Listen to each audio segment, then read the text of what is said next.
Start.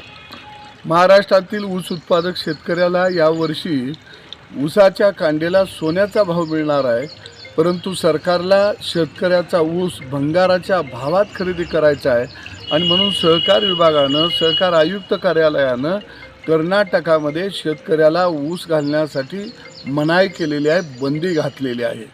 खरं बघितलं तर शेतकऱ्यावरती हा मोठा अन्याय आहे.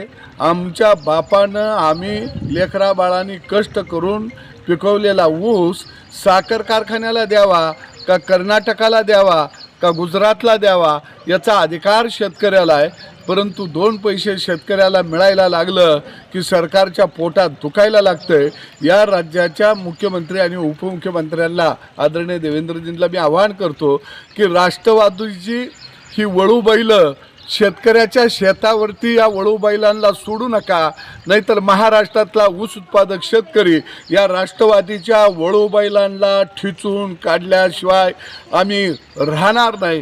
कारण पुण्याचं सहकार आयुक्त कार्यालय हे शेतकऱ्यांना, ऊस उत्पादकांना लुटण्याचं कोठार आहे. हे साखर आयुक्त कार्यालयसुद्धा आम्ही जाळून टाकू, कारण जर तुम्ही आमचं खळं लुटणार असाल तर. आणि म्हणून लवकरात लवकर हा आदेश मागे घ्यावा ही विनंती मी राज्याचे मुख्यमंत्री आणि उपमुख्यमंत्र्यांना करत आहे.